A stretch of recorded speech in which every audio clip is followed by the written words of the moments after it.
What's up with people calling Tulsi Gabbard a Russian asset? I'm so behind with certain politics, and Gabbard is definitely one. She went from Democrat to Independent to Republican within a few years' time too. What's up with that? Answer. Tulsi Gabbard's family, including her father Mike Gabbard, was heavily involved with Chris Butler's Jagat Guru Siddhaswarapananda Paramahansa Group, the Science of Identity Foundation. This Hawaii-based organization follows Butler's interpretation of Hindu teachings.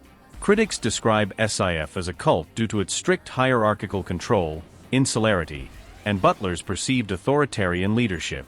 Tulsi was raised in this environment and credits Butler as a spiritual influence. Her political rise in Hawaii coincided with significant support from SIF-affiliated networks. Many of her campaign staff, donors, and volunteers reportedly had connections to Butler's group.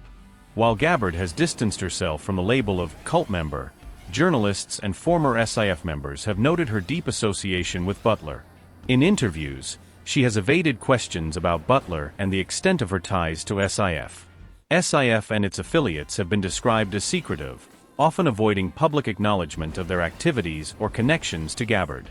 Critics allege that Butler's influence shaped Gabbard's earlier conservative stances, including her vocal opposition to LGBTQ+ rights in the 2000s, which she later reversed, attributing her change of heart to life experiences.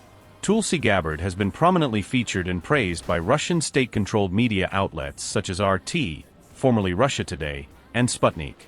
These platforms frequently amplify her critiques of U.S. foreign policy, particularly her opposition to military interventions and NATO expansion. During her 2020 presidential campaign, RT described her as the most sensible candidate, highlighting her anti-war pro-Kremlin stances. Gabbard has consistently criticized U.S. policies toward Russia, particularly over issues like the Ukraine conflict and NATO.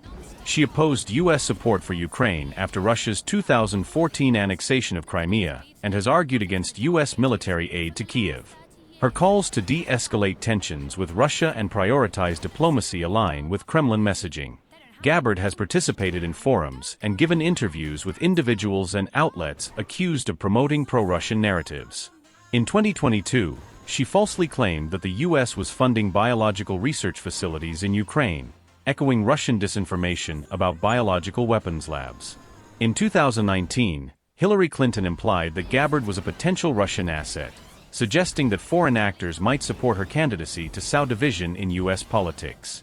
Gabbard denied the allegations and sued Clinton for defamation, though the lawsuit was later dropped.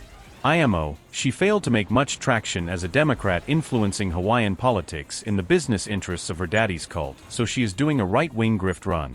Russian asset or not, mirroring the Kremlin's views does seem to be paying the bills for her.